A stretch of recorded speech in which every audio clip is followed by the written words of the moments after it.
The following program is a PBS Wisconsin original production.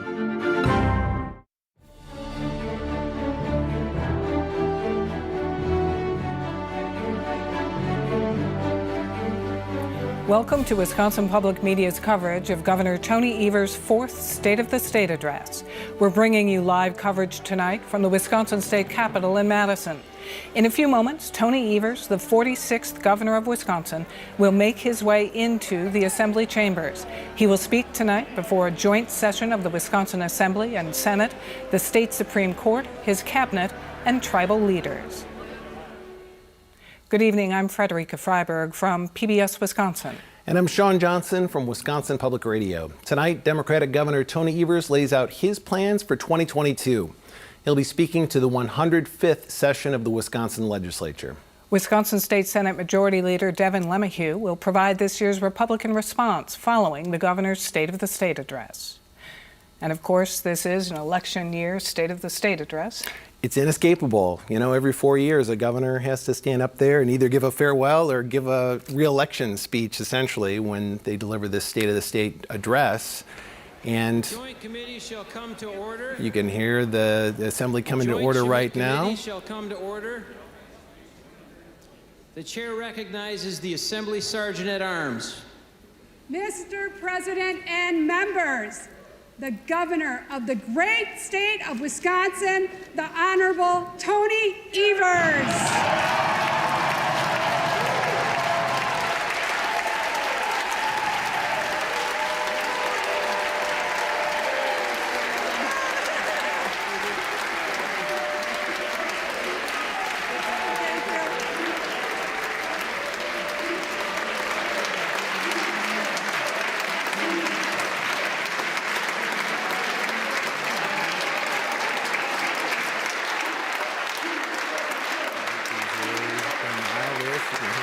Republicans and Democrats. Might be the only time tonight where both sides are standing to applaud. You know, it's obviously a contentious atmosphere in state government between the governor and Republican lawmakers. They pass a lot of stuff that he vetoes, and they don't pass a lot of stuff that he wants. That's correct. Notable, too, I guess, that he is wearing a mask, as are seemingly most Democrats. Others in the chambers are not. And this is totally hard to compare to previous years, but you know, you just talk about applause. I feel like the Republican side of the aisle kind of died down on the applause there a little earlier than usual, just based on memory. Let's see there, I believe that was Lieutenant Governor Lindell Barnes, who's running for U.S. Senate. The governor now shaking hands with Speaker Pro Tem, Speaker Robin Vos, Senate President Chris Kaplinger. He's about ready to give his remarks to the state legislature and the people of Wisconsin. Thank you. Greetings, folks. Thank you so much. Thank you so much. Appreciate it. At this time, I would like to introduce to you the governor of the great state of Wisconsin, the Honorable Tony Evers. Thank you. Thank you much. Thank you. Thank you so much. Good evening, Wisconsin. Good evening, and honorable Supreme Court justices, tribal nation leaders, Major General Knapp, members of the Wisconsin National Guard, and active and retired members of our armed forces, cabinet members, Senate President Kapenga, Majority Leader LeMahieu, Minority Leader Bewley, Speaker Vos, and Minority Leader Neubauer. Legislators, distinguished guests, and most importantly, all of the folks tuning in here tonight from home. Thank you so much. Welcome, and thank you for joining us.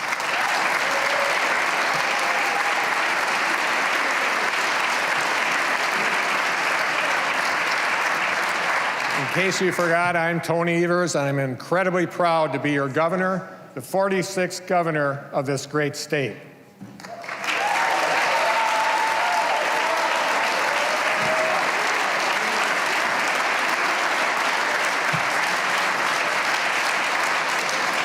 Now, the rest of my kids are watching from home this evening, but my daughter Katie is with us tonight, and my forever junior prom date, Kathy, is also up in the gallery. We'll be celebrating our 50th anniversary later this year. Kathleen Francis, I'm just as crazy about you as I was 50 years ago. How about that? Thanks for your support, your wisdom, your patience, your wit. I love you so much.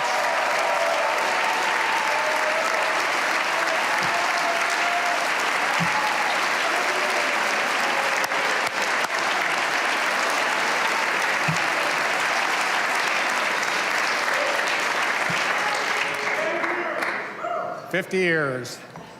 As I deliver my fourth State of the State address to you tonight, I recognize that there are those who would have said it was very unlikely I'd ever become governor. I was a scrawny kid with big glasses, I've still got them, who grew up in Plymouth, which is, for those of you who don't know, the cheese capital of the world. Yes, I raised hell, played bass guitar in a rock band in high school. I worked in a cheese factory scraping mold off of cheese. I took my kindergarten classmate to junior prom and ended up spending the rest of my life with her.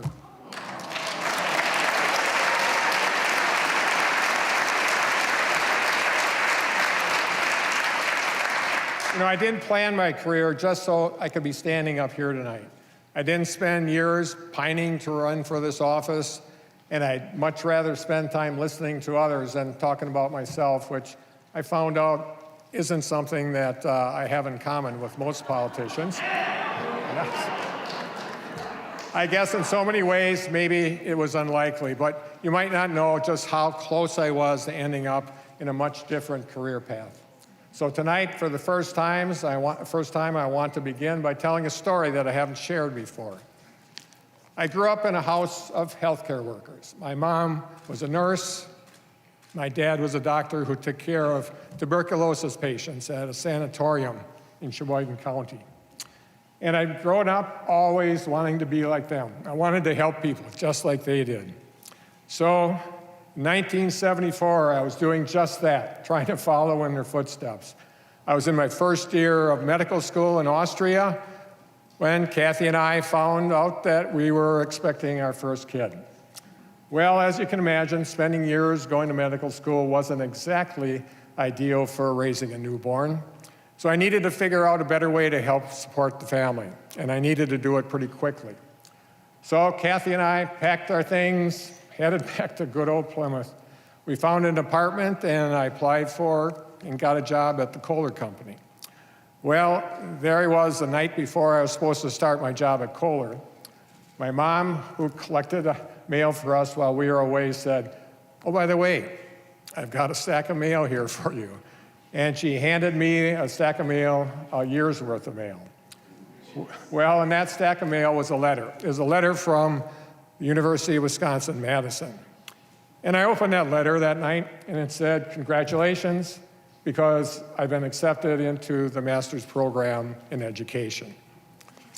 That moment changed my life. That letter changed my life. It changed my entire trajectory. Because of that letter, I went on to become a science teacher. Because of that letter, I went on to become a principal and state superintendent. And there is no doubt that it is because of that letter that I'm standing here today as your governor.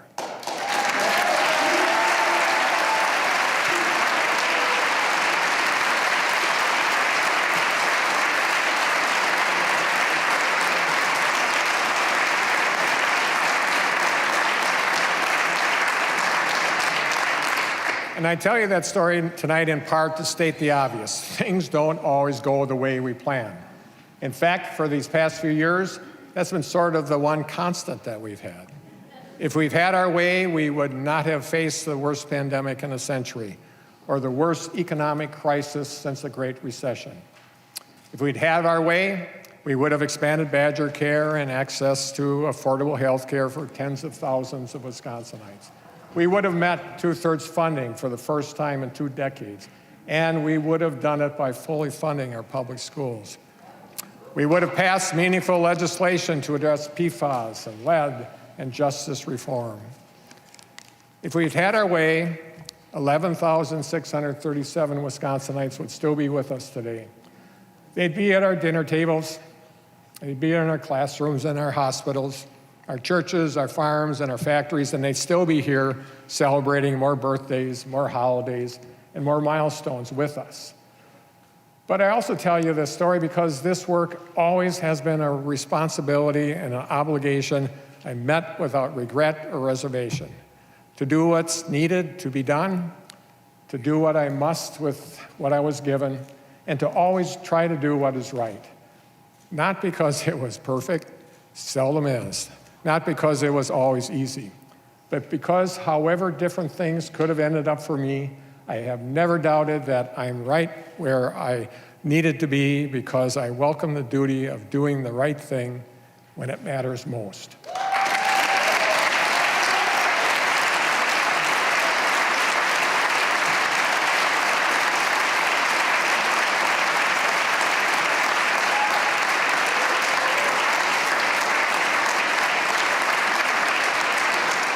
And tonight, I am proud to be able to report that the state of our state is stronger and better than it was a year ago, or 2 years ago, or even 3 years ago.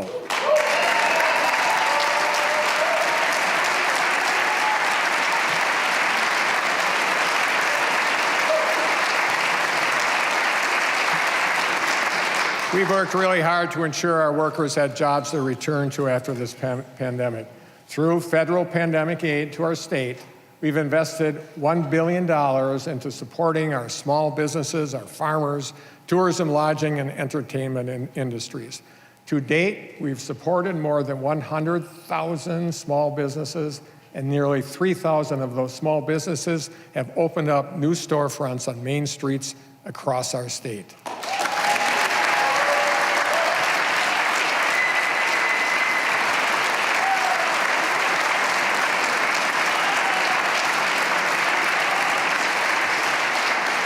Throughout this pandemic, we are also able to keep all 375 transportation projects during the 2020 construction season on track. And because we did, we secured $105 million reallocated from other states to invest back into our infrastructure. We've also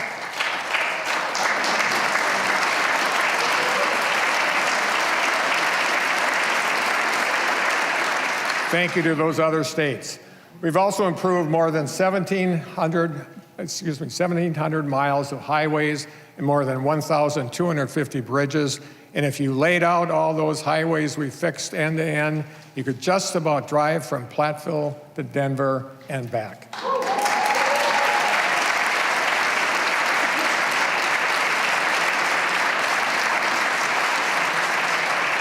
I've also directed $100 million to support Wisconsin farmers through our Farm Support Program. In one round alone, we were able to help more than 20,000 farmers. And in more than half of Wisconsin's 72 counties, our support to farmers through this program exceeded $1 million.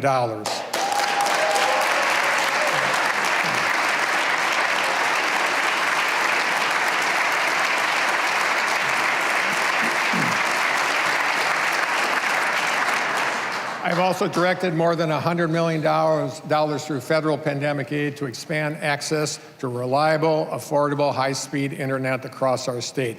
These funds alone, which included the largest single round of broadband funding in state's history, are projected to give new or improved broadband access to more than 110,000 Wisconsinites in more than 50,000 homes, as well as 2,200 businesses.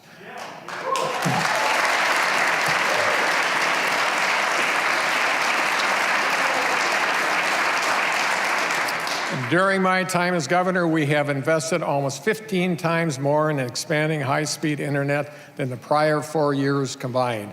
All told, our investments since 2019 are providing more than 300,000 homes and businesses with high-quality, high-speed broadband.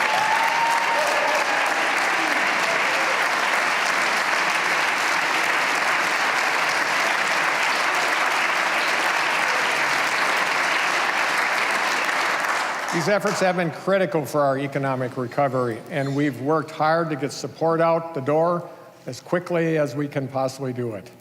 An analysis from November showed Wisconsin ranked second in the Midwest for getting our federal aid allocated. And I'm proud to report that as a share of the federal aid our state has received, Wisconsin ranked second in the country for aid we've directed to economic development, and we rank first in the country in aid we've allocated to businesses.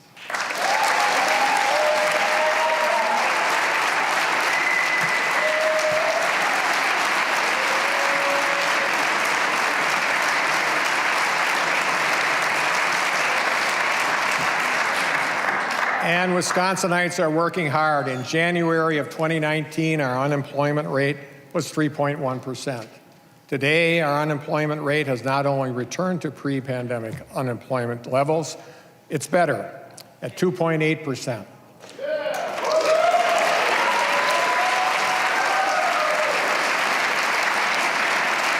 We now have the lowest unemployment rate and the fewest number of people unemployed ever in our state's history.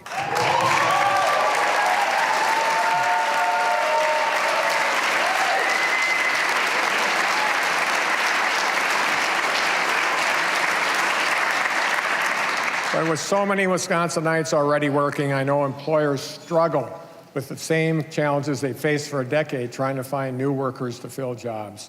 We've gotten to work trying to find innovative, long-term solutions to the workforce challenges we face. We've also recognized that different parts of the state have different needs, whether it's making childcare more affordable and accessible, training more high-skilled workers, or more apprenticeship opportunities for high schoolers. So we've invested nearly $60 million in the 12 regionally based programs to meet the unique needs of different communities. And after workers lost their jobs during the pandemic, we invested $20 million to help thousands of workers get new skills and training to find new jobs.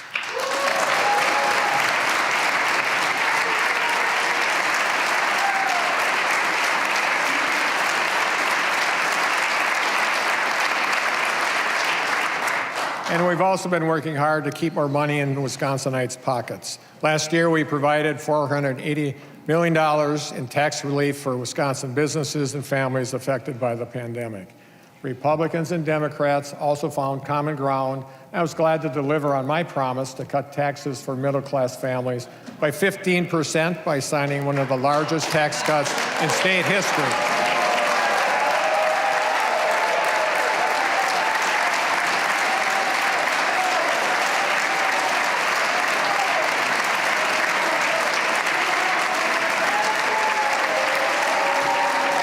Just saying.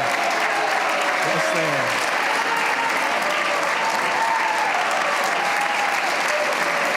Just saying. Through all the tax cuts I signed into law, 86% of Wisconsin taxpayers will see a 15% income tax cut.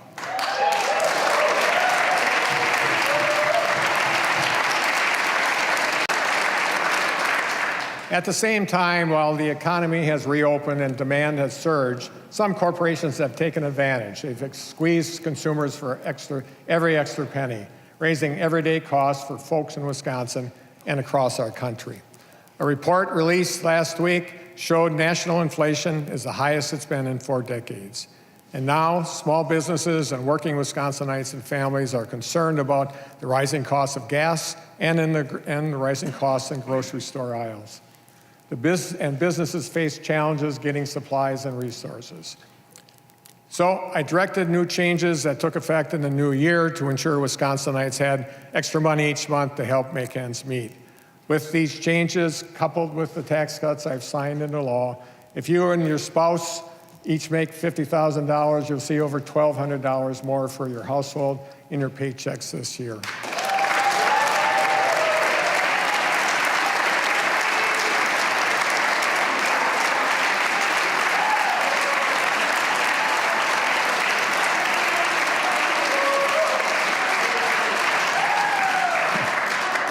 But I also know we must do more, and it's our responsibility to do more.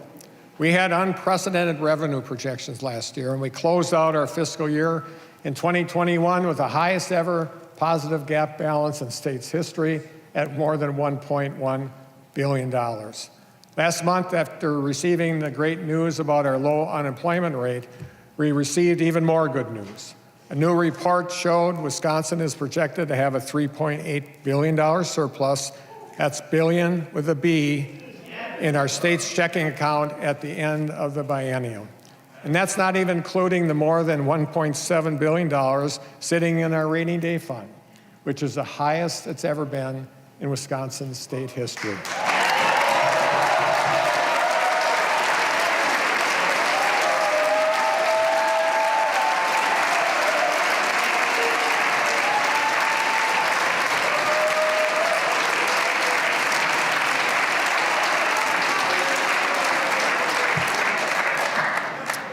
So I announced my plan to use our surplus to help address rising costs and gas prices, to reduce barriers to work, and to invest in education at every level.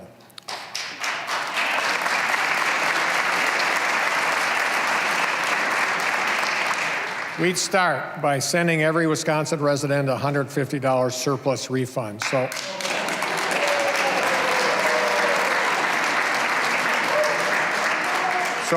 under my plan, if you're a family of four, you would receive $600 to help provide a little more wiggle room and hopefully a little less stress about making ends meet.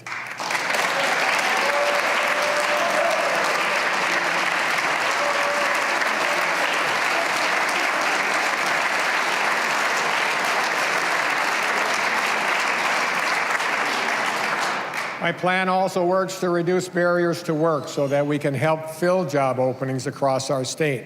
Having access to quality, affordable child care and caregiving continue to be a barrier for folks who want to join the workforce. We'd invest more than $130 million into providing tax relief through the child and caregiver tax credits. Our tax credit for child care would provide tax relief for an estimated 107,000 Wisconsinites who would receive about $274 per filer. And through our caregiver tax credit, most caregivers will receive up to $500.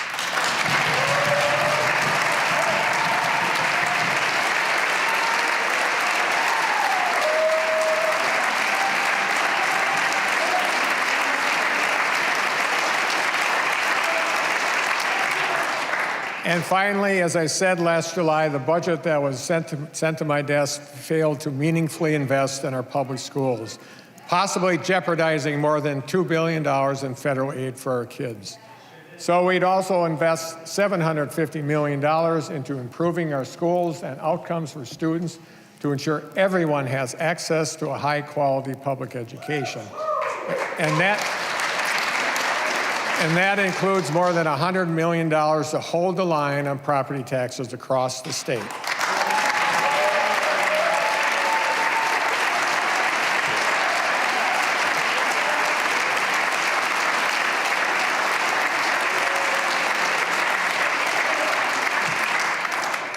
And folks, the great news is we can do all of this and still not spend our entire projected surplus. Under my plan, we'll still have more than $2 billion with a B left over.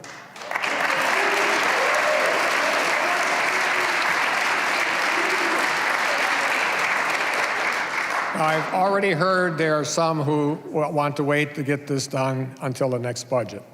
That's a $3.8 billion that will just be sitting in Madison until then. Well, that's not going to help Wisconsinites buy groceries today. It won't help Wisconsinites pay for gas today. It won't help Wisconsinites pay for child care, heating their homes, or putting food on their table today. Wisconsinites cannot wait.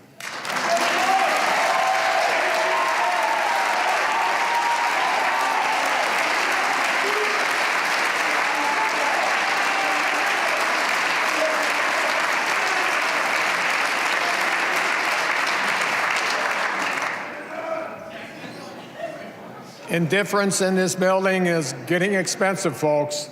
And let me be frank, the people who bear the burden of inaction are almost certainly not the people sitting in this chamber tonight. So don't sit here in a white marble building with state coffers that are full and tell Wisconsinites who are working hard every day we can't afford to do more. That's baloney.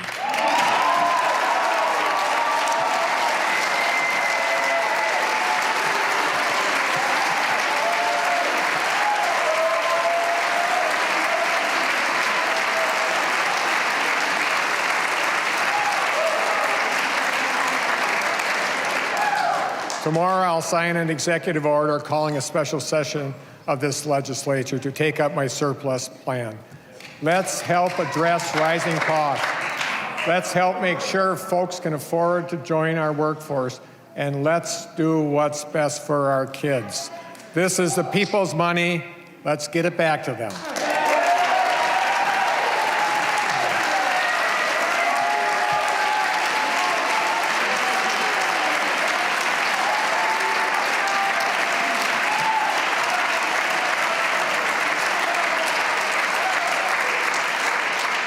Look, Republicans and Democrats in this building don't agree all the time. I understand that. But this isn't one of those times, and here's how I know that. Because I received a letter last December that read, in part, and this is a quote, "There are supply shortages and soaring inflation rates causing families to have to pay significantly more on items such as food and gasoline. Real people are struggling with these pocketbook issues," end quote. Well, Mr. President and Mr. Speaker, that letter was from you, and I think it sounds like we've agreed on something.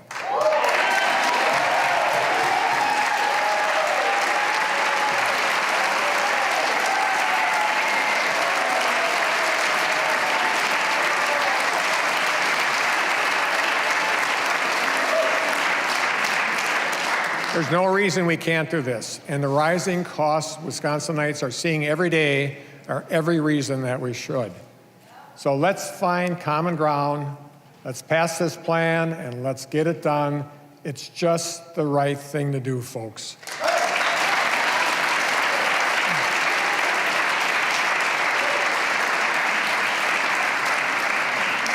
And it's the right thing to do because Wisconsinites are the reason that our state's economy is such a success. From healthcare workers to first responders, educators and child care workers, local public health officers, our tribal nation partners, grocery store workers, farmers, small business owners, and so many more. But I also want to say tonight that we would not be here as a state without the extraordinary efforts of the Wisconsin National Guard, period.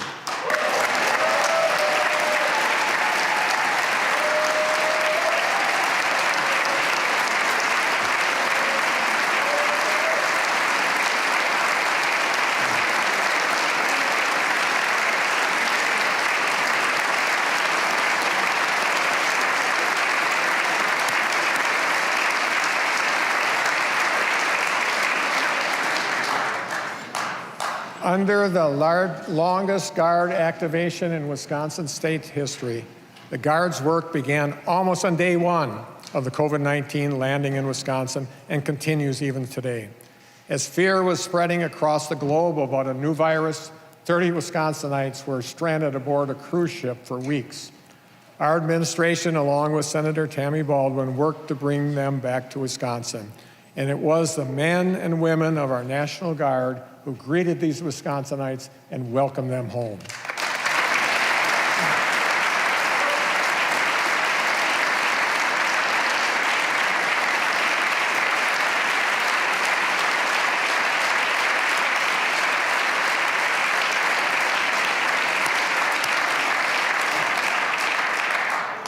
The Guard has also played a key role in our efforts to distribute more than 80 million pieces of personal protective equipment and sanitizing supplies to schools, healthcare workers, first responders, and local law enforcement. They've helped administer tests and support testing sites you likely visited in your community. Additionally, we ranked among the best in the country for getting available COVID-19 vaccine shots in arms, and it's in no small part due to the Guard. They helped distribute more than 1.2 million of the vaccine doses administered as a state, and they've administered more than 230,000 of those vaccines themselves. Go figure.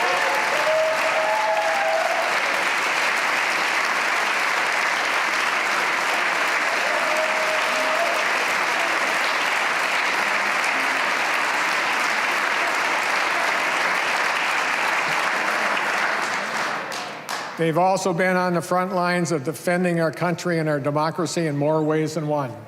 When Wisconsinites were exercising their right to vote, the Wisconsin National Guard was there too. Our Guard members joined our exceptional clerks and election administrators and poll workers to help make sure you could cast your ballot and do it safely.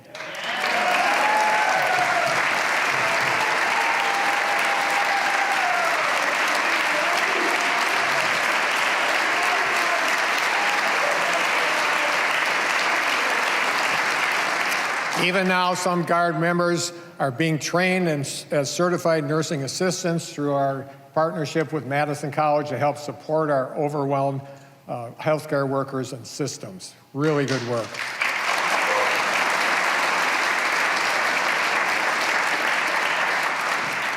Well, tonight, we are joined by Wisconsin's Adjutant General, Major General Paul Knapp, as well as members from our Wisconsin National Guard. You already know this, they're up in the gallery tonight. Please join me in recognizing these exceptional folks for their service.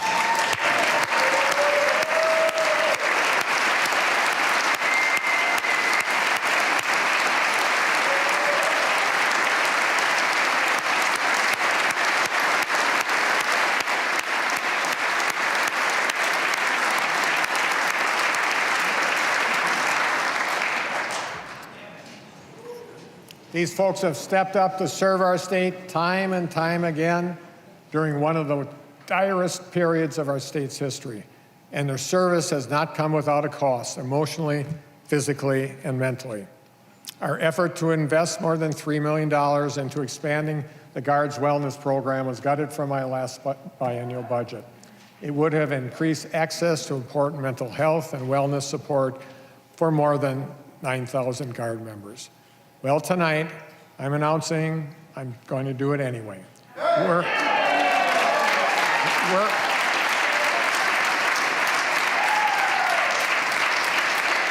going to invest $5 million to expand access to the Guard's Comprehensive Wellness Office and their services to every single member of the Wisconsin National Guard.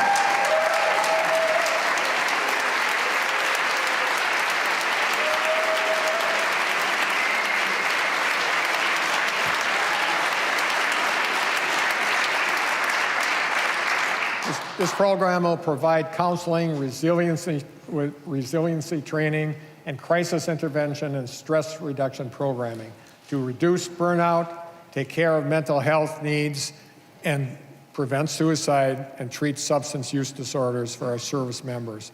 And I'll tell you right now, this program will have ongoing funding in the budget I'll propose next year, and I'll call on this legislature tonight to join me by ensuring this program receives the long-term sustainable funding it deserves.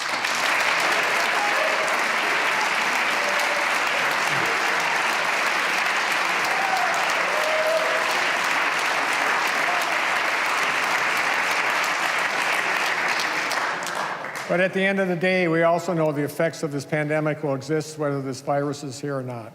Troops came home at a time of increased isolation and uncertainty, including some who returned and taken their own lives. We need long-term solutions to support our veterans and the challenges they face, both those that existed before this pandemic and others that worsened because of it. We've worked hard to proactively address some of these challenges facing our veterans, and the legislature even agreed with me on several provisions in the last budget. In fact, folks on both sides of the aisle even called that budget a really good budget for veterans. I agree, but our work cannot end there. So in the coming days, I'll sign an executive order creating a Blue Ribbon Commission on Veteran Opportunity. to develop new, innovative initiatives to support the more than 300,000 veterans who live in our state.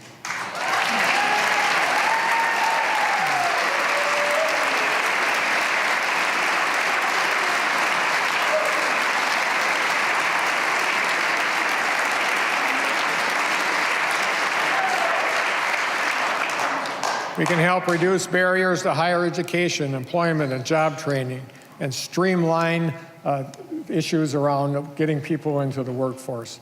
We can help make sure we have sustainable, ongoing funding for programs that support these folks by ensuring our Veterans Trust Fund remains solvent.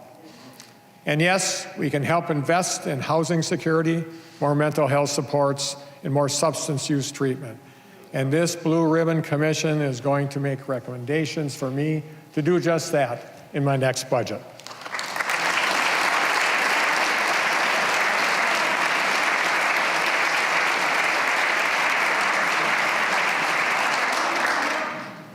And support for our veterans isn't the only area where we can do more. This pandemic exposed serious concerns about our healthcare infrastructure and capacity, especially in our rural communities and areas of rural Wisconsin.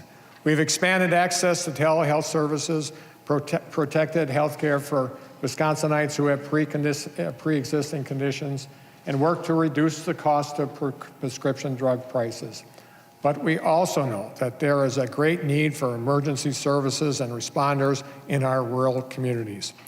In Wisconsin, we rely on nearly 800 emergency medical service providers. More than half are either operated exclusively by volunteers or through a combination of volunteers and paid staff.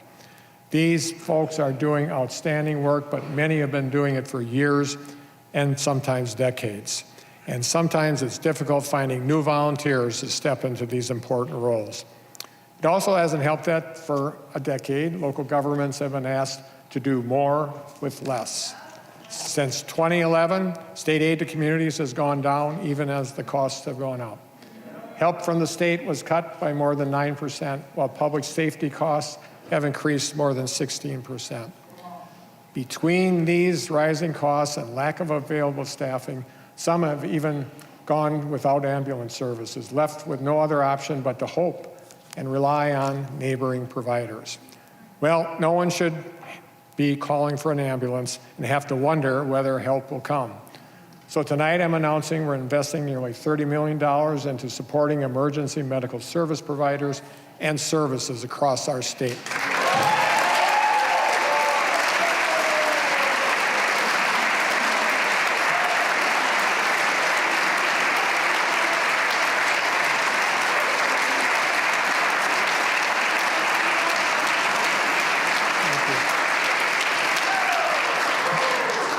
$20 million of this investment will be going to folks in our rural areas for whatever help they need most, whether it's increasing staffing support, getting first responders more training, purchasing an ambulance, medical equipment, or supplies.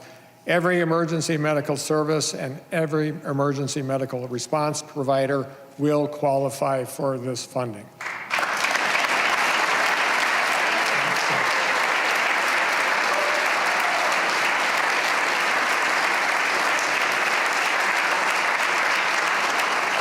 Additionally, as part of this investment, we're going to increase reimbursement rates for these providers to help ensure they don't have to cut back on critically important services.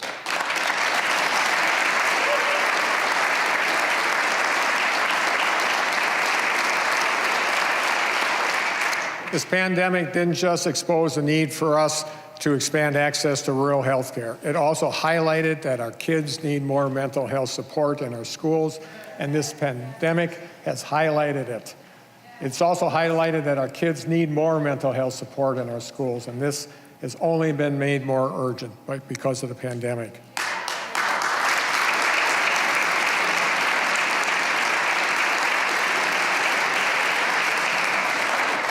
I came into this office after years of disinvestment in our kids and our educators and our schools. So we've worked to make historic investments in education at every level. We've increased special education funding for the first time in a decade. made the largest investment in general aid in a decade and invested more than $900 million into providing local property tax relief.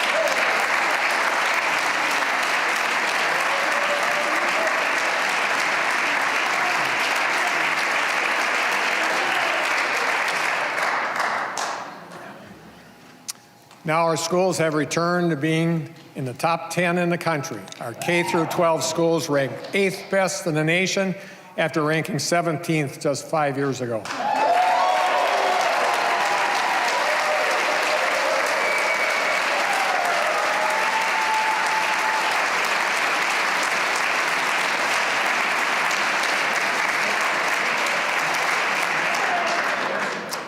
The pandemic hit in the spring of 2020. States across this nation closed schools for the rest of the semester, Wisconsin included. Parents are the first and best teachers our kids have. But I also know turning kitchen tables into classrooms wasn't easy. I'm very concerned about how this pandemic affected our kids, and I know parents are too. That's why we've trusted school districts, parents, and teachers to work together to do what's best for our kids.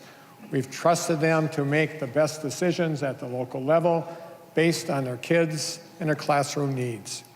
Many schools across our state returned in person learning during the fall of 2020. So we doubled down on our efforts to get resources and support to our kids in our schools to keep our kids safe, healthy, and in the classroom.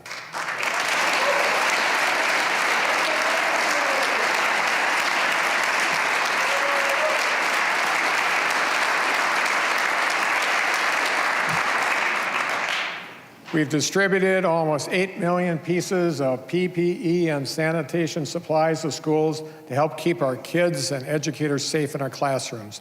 I also delivered on my promise to invest $110 million in new additional funding to every school district in the state. Schools could use those funds to hire educators and staff, provide more after-school programming, or buy art supplies or computers, whatever our kids needed.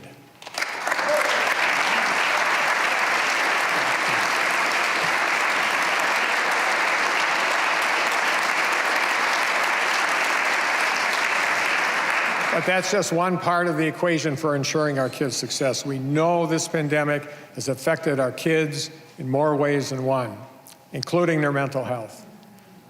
And a kid who's in crisis isn't going to be able to pay attention at school, finish their homework, or engage with their friends or teachers.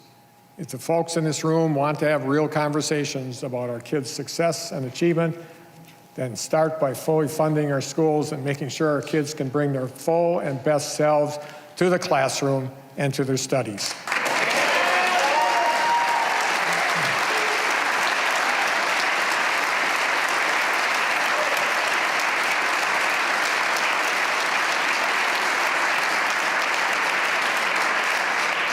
If that's not where we're starting this conversation, then all you're talking about is our kids barely getting by when we should be making sure kids get ahead. So tonight, I'm announcing our new Get Kids Ahead initiative to invest $15 million into additional mental health services for our schools.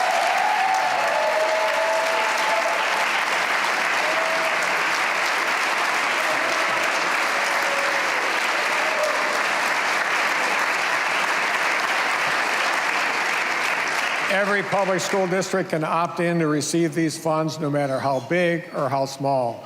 With this investment, kids in every corner of our state will have increased access to mental health support through their schools on top of investments we've made in our budgets. Schools will be able to use these funds to provide direct mental health care, hire and support mental health navigators, provide mental health first aid, and trauma-based care training, or provide family-assisted programs, whatever our kids need.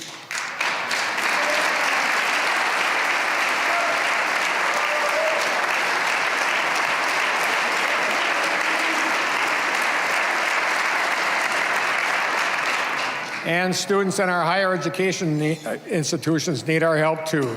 Students have had to adapt, keep up with their coursework, and juggle work, family, and keeping themselves and their classmates safe. And it's been tough. UW President Tommy Thompson talked about this a lot. smashed a lot of pumpkins.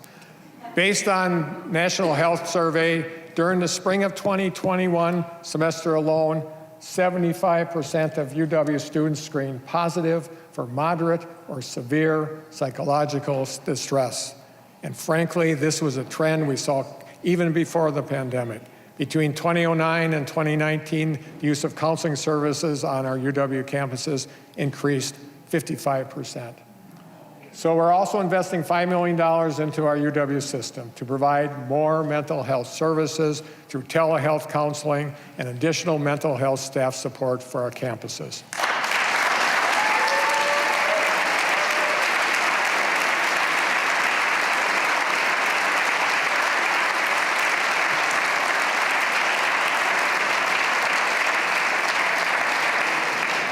And clearly, our students at our higher education institutions already have enough to worry about.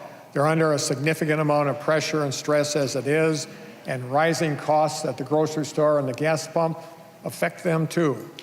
They sure shouldn't have to worry about the price tag of their education going up any higher. So tonight, I'm providing a $25 million investment in our University of Wisconsin system so that they can use these dollars to fund the tuition freeze through the end of this biennium.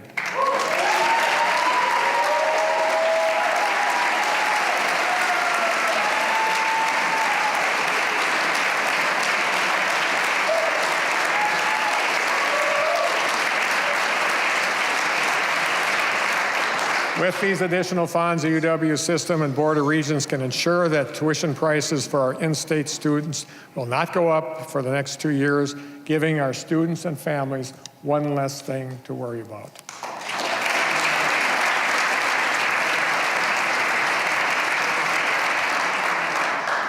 Finally, as I conclude my fourth State of the State address, I want to acknowledge that it is a privilege for us to be here together tonight, and on Election Day, no less, to participate in an enduring but profound function of our democracy.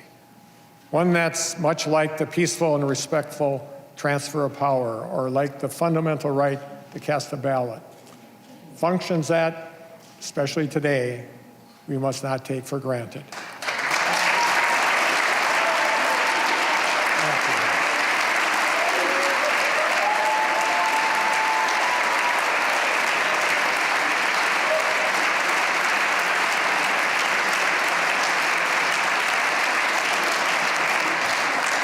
As some work to undermine these basic tenets, we must recognize that what makes this state and this country exceptional is not that these profound functions exist, it's that they are derived from our collective ability to will them to continue.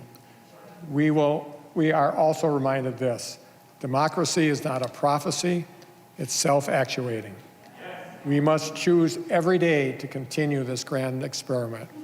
We must choose every day to accept the duty of our forebears that they entrusted to us. We must choose every day to affirm the certainty of this legacy for future generations.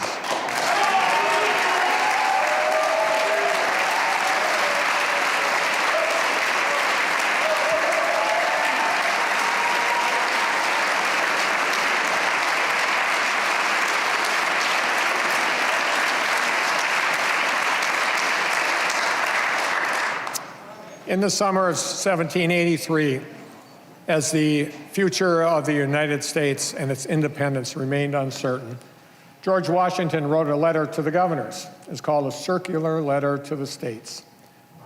In it, he described 4 things essential, not just for the well-being of the United States of America, but for the very existence of it. And on that list of 4 things was this, and this is a quote: "The prevalence of that pacific and friendly disposition among the people of the United States, which will induce them to forget their local prejudices and policies, to make those mutual concessions which are requisite to the general prosperity, and in some instances, to sacrifice their individual advantages to the interests of the community," end quote.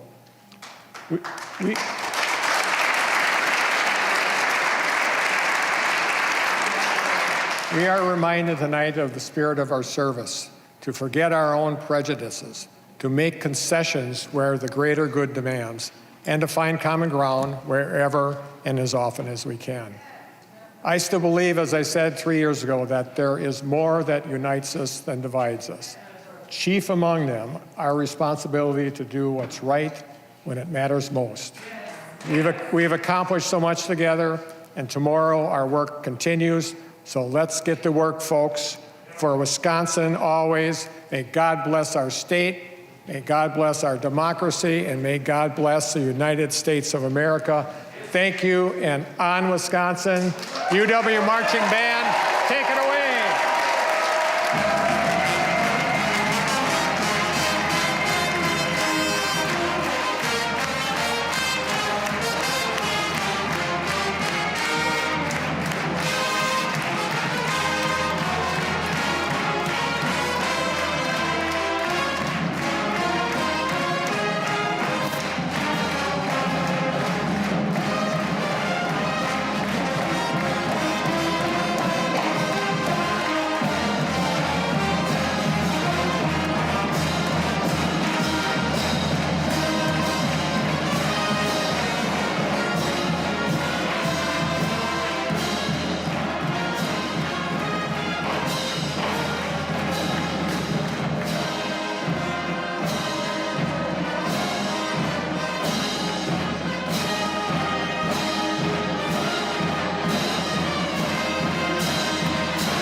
So Governor Tony Evers concludes his fourth State of the State address before a joint session of the Wisconsin Assembly and Senate. Well, everybody seemed to like the marching band anyway. Yeah, that's the fun part. I think they should just do that with every Assembly and Senate session. Just have a nice way to wrap things up and make people feel good at the end. Bring people together, because the governor spoke again about there is more that unites them than divides them. I don't know about that. Just watching the reception that the governor got there on, some Republican issues. You do expect in a speech like this, we've become conditioned to, when the governor is not from legislators' party, they don't stand, they don't clap for the governor for a lot of the speech. But he was literally talking about a Republican-authored budget and Republican-authored tax cuts that he signed, and those didn't get applause because, that is just how confrontational state government is right now. And, they both sides know that this is an election year. That's right. Well, of course, the Republicans, they say that Governor Evers is taking credit for those tax cuts when it was their budget. And he says, well, I signed your budget because I approved of it. So you can't win for trying, really, in this climate, in this state. Maybe it extends, as we know, beyond the state. But of note in the governor's address was that he says he's calling a special session tomorrow to take up his tax refund measure, $150 to all tax filers. And we know, though, that in the past, these special sessions have been gavelled in and gavelled out. For Governor Evers, yes. And we have every reason to believe that that's going to be the case here, because you've heard Republicans say they're not going to pass his plan. I think it was out there in the world for a couple hours when he introduced it a couple weeks ago, before Republicans said it's not going to happen. There's a little bit of a deja vu on that as well, because 4 years ago it was Governor Scott Walker giving his State of the State address to the legislature here, calling for a tax credit that was a child tax credit at the time. That was passed in an election year. Scott Walker was a Republican governor, which is obviously a factor when you're looking at when things are introduced and who's in the legislature. We want to mention that we are waiting for the Republican response. Senator Devin LeMahieu is expected to appear to deliver that response. He's making his way now to his location, his spot, to deliver that. And we'll bring that to you as soon as he arrives at that location. But we were just talking about the Evers election dividend, really, is what the Republicans call it. And the governor says, well, actually, I just want to get it out the door because we have this huge surplus. Yeah, which, again, it's almost reminiscent of the very language that Governor Walker used when he was talking about this stuff. Governor Evers has adopted it. You've also seen a switch from Democratic lawmakers, too, who 4 years ago were talking about Walker's plan as an election year bribe. They now support the governor, Governor Evers, and you have Republicans who are using that kind of language when they talk about tax cuts. But that you have had a long history, though, in this legislature under Republican control of when the state has a surplus. That is usually the first thing that Republican lawmakers call for. You almost expect it right away in the first statements they put out when the Fiscal Bureau, the legislature's nonpartisan budget office, come out with budget estimates. Hey, here come the statements from GOP lawmakers on tax cuts. They have said, though, this time they're going to save it for next year, for the next budget. And obviously they want the governor to be a different governor that time, and they'll be able to, address their priorities together. The other thing that we noticed in the address is that the governor was talking about amounts of money that he would be giving to EMS, for example, or for mental health care for National Guard members. But these are funds that he doesn't have to run through the legislature. Yeah, I think, and we haven't done an exhaustive check of this, but I think anytime you heard the governor introducing money, I think you would agree that that was federal money that was provided through one of these, federal coronavirus bills, and that is funding that the governor has sole discretion over. He does not have to get it approved in the legislature, and so this year you're going to hear him talk about that probably frequently, introducing new plans, new programs that he will fund with this money. And in this case, he doesn't have to worry about gridlock in state government. He spoke rather passionately, I would say, about the electoral process on this election day in the state of Wisconsin. And it coincides with some rallies that happened at the state capitol today around trying to undo the results of the 2020 election. And so all of that is swirling around the Capitol today, tonight, and going forward. Yeah, I mean, one of the people in the crowd tonight, Timothy Ramthun, a Republican state lawmaker who just announced his candidacy for governor. And the reason he is running is that he introduced a resolution that would decertify Wisconsin's 2020 presidential election results, which the legislature's nonpartisan attorneys have said is impossible. You can't do, but it hasn't stopped him from bringing that forward. And so if you're looking for an example of where I guess the other end of the spectrum is from the governor in terms of how he's talking about the election, talking about democracy, you have Timothy Ramthun right there listening to him, 20, 30 feet away. And of course, Timothy Ramthun is not the only person going after this. We have all of those investigations on the part of former Supreme Court Justice Michael Gableman, who was hired by Speaker Robin Vos to continue these investigations. I got the sense from Governor Evers, just watching him, that he just seemed, he seemed almost a little defiant. I don't know, maybe it's because, as we were discussing, Republicans didn't applaud even for tax relief. Yeah, and he knows also he's standing right in front of Assembly Speaker Robin Vos, who there's just no love lost between those two. I mean, they have really had extremely harsh personal words about one another. And so there is the governor and Speaker Vos right next to each other.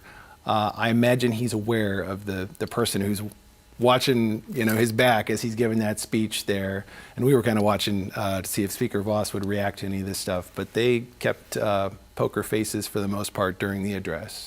I will say that the way the governor described the help that the National Guard has provided to the state of Wisconsin, whether it was to help conduct elections or vaccines or working in hospitals, everyone joined in applauding and appreciating the National Guard and their members. So there was that. Yeah, the National Guard marching band. We've got a couple things there Yeah. that people like, but otherwise, you saw the results there. So we mentioned the special session that he's calling there, and I think people would be forgiven if they thought that a governor calling a special session would bring people into a room like you just saw right there, but that's just not how it works, and it's up to the legislature to decide whether they want to act on this stuff. Wisconsin State Senate Majority Leader Devin LeMahieu leads Republicans in the upcoming legislative session. LeMahieu represents Wisconsin Senate District 9 in the Oostburg area. State Senator LeMahieu has tonight's Republican response. Good evening. I'm Senate Majority Leader Devin LeMahieu, here to give the Republican response to the governor's State of the State address. The unfortunate reality is our nation, our state, and our people have been in the midst of crisis, facing historic challenges, and the executive branch at every level of government has failed to effectively lead us through it. As a result, the state of our state is not as strong as it should be. Ask yourself this: has Joe Biden or Tony Evers done anything to make your life better? Or has about everything that they've touched gotten worse? Runaway inflation, rising crime, closed schools, supply chain disruptions, restricted COVID rules that no longer make sense. The legislature has shielded our state from many of the damaging effects of both the current national climate and past state fiscal mismanagement. Over the last decade, we've turned a $3.6 billion deficit into a $3.8 billion surplus.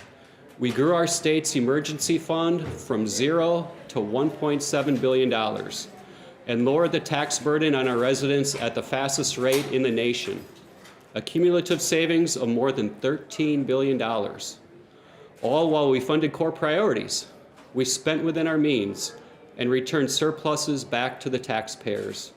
We've created an environment in which individuals and businesses can both thrive. But despite being in better financial shape than many other states, Wisconsin is nowhere near where we want to be.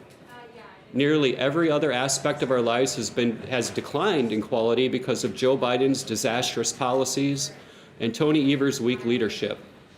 During times of crisis, we need strong leaders to act decisively, leaders who cast a bold vision, and most importantly, deliver on that vision to the benefit of everyone.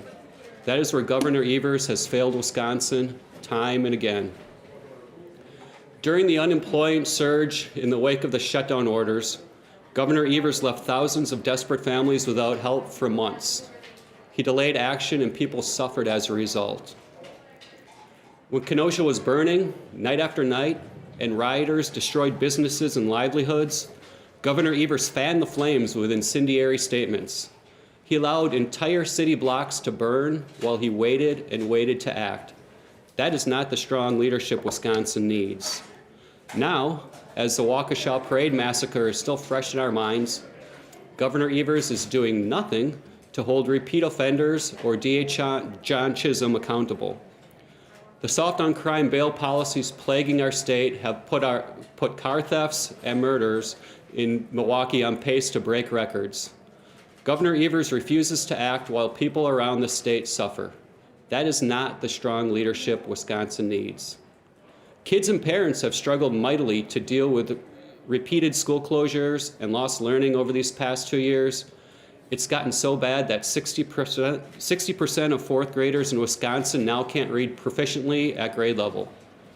Parents are demanding better from their schools, but Governor Evers has called our parental empowerment bills radical and pledged to veto them, keeping kids in failing schools and keeping parents at arm's length.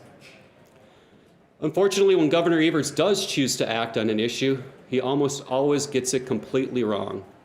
The governor acted decisively when he unilaterally shut down Wisconsin's economy, declaring hundreds of Main Street employers non-essential. He picked winners and losers and devastated our small business community. Far too many businesses were forced to permanently close. The lasting damage can still be felt around the state. Thankfully, the legislature intervened and helped reopen our economy before more damage was done. Now, Tony Evers' COVID response centers on handing out giant cardboard checks using federal tax dollars, which are borrowed against our kids' and our grandkids' futures. He promised to get the money out of the door as quickly as possible, but now, 9 months later, he still has nearly $1 billion left in his Madison bank account. Every one of these giant checks Evers poses with this fall represents the outrageous overspending of the federal government, which rained down $58 billion into Wisconsin. The printing and borrowing of new money has caused inflation to spike to a new 40-year high. Tony Evers' 2 budget proposals have been disasters as well. Each of his budgets included massive new tax increases on top of nearly 10% growth in government spending. His most recent budget, which was riddled with liberal policies, included a $1 billion tax increase and wild overspending that would have jeopardized our state's financial future. Wisely, we rejected both of his unrealistic budgets.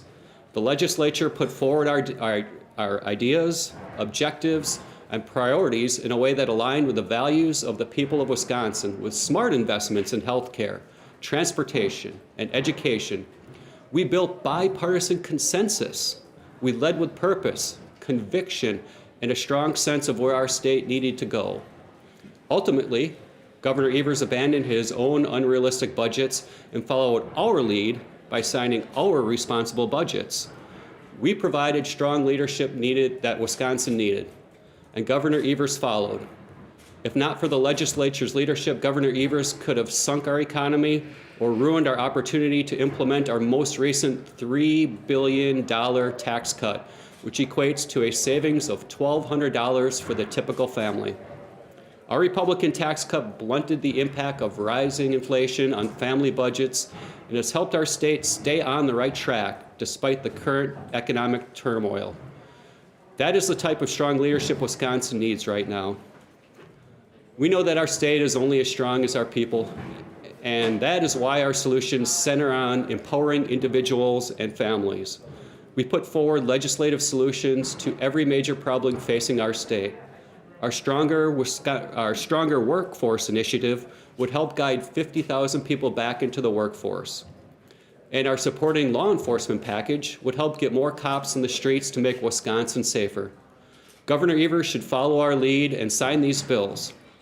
Our legislation empowering parents to be more involved in education expands school choice, increases curriculum transparency, and institutes a Parents' Bill of Rights that puts parents in their driver's seat of their children's education. Governor Evers should listen to parents, follow our lead, and sign these bills. We've worked tirelessly to address the terrible abuses to our election system committed under the cover of COVID. The public's confidence in our system has been shaken by ballot harvesting, drop boxes, Zuckerbucks, and the lawlessness of some at the Wisconsin Elections Commission. Governor Evers has vetoed our previous attempts to fix known problems in our election administration. We now have recommendations from the nonpartisan Audit Bureau and will put the legislative fixes on Governor Evers' desk yet again. We will give him a second chance to do the right thing and adopt these nonpartisan recommendations to rebuild confidence in our elections. Unfortunately, he has already pledged to reject them. We cannot afford to let these problems continue to fester because of Tony Evers' veto pen. Unfortunately, the state of our state is not as strong as it should be. However, the legislature has proven time and again that we know how to lead Wisconsin in the right direction, despite the veto pen holding our state back. We will continue to lead with smart budgeting and bold reforms that strengthen our state's farmers, manufacturers, and Main Street businesses. They are the backbone of our Wisconsin economy. We will continue to address the workforce crisis, rising crime, and inflated costs of living with clear solutions that align with Wisconsin values. We know that strong families and determined individuals are the solution to our state and nation's problems, not more government programs or mandates. Empowering individuals and families is the only way to restore our state and nation to what it should be. We will continue to listen and to lead, and we will ensure that Wisconsin's best and most prosperous days lie ahead. May God bless the great state of Wisconsin. That was Wisconsin State Senate Majority Leader Devin LeMahieu with the Republican response. If you'd like to watch tonight's speech from Governor Evers or Senator LeMahieu's address again, we will have it posted later tonight on our website at pbswisconsin.org. We'll have continuing coverage and reaction to the State of the State address this Friday evening at 7:30 on Here and Now. Wisconsin Public Radio will also continue to follow developments from the Capitol both on the air and online at WPR.org. We want to thank you for joining us this evening. I'm Sean Johnson with Wisconsin Public Radio. And I'm Frederica Freiberg with PBS Wisconsin. Thanks for joining us. This concludes our coverage of the 2022 State of the State address.